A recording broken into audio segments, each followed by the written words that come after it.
ამ სურათზე თუ იპოვე შეცდომას, გადმოგცემ აი ულამაზეს შაპიტოს. მიდი, იპოვე შეცდომა. და მანამდე ხალხო კომენტარებში თქვენ მაგრამ ეს ასასვლელი კარები არ არის.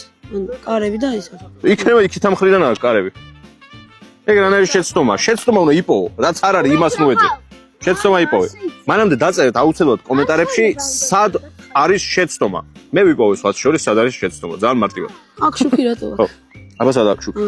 ეგ შუქი არ არის. ანუ ძალიან მარტივის მოსაძებნია, აი დააკვირდი უბრალოდ. აი რა არის ამ სურათში, მაგრამ არ უნდა იყოს. არ დაგავიწყეთ მანამდე შაპიტოს არხის გამოწერა. გამოიწერეთ აუცილებლად შაპიტოს არხი და ავიდეთ ძალიან ბევრ გამოწერზე. აბა? ამასაც აქ რატო არ აქვს? რა? აი ეს ეგ შეცდომა არ არის. ანუ რაც არ არის, იმას ნუეძე. რაღაც არის აქ, რაც არ უნდა იყოს, ხდები? ვინც იპოვეთ უკვე, დაწერეთ კომენტარებში, ხო ძალიან მარტივი საფონელი რეალური. მოკლედ, 10 წამს გაძლევ. 10 9 8 7 6 5 4 3 2 1. ვერ გამოიცანი მოკლედ, ვერ იპოვე და შენ გადმოგეცემა ეს შაპიტო და თქვენ კომენტარებში დაწერეთ, სად არის. ამოვიდა ესეთი ულამაზესი პერსონაჟი.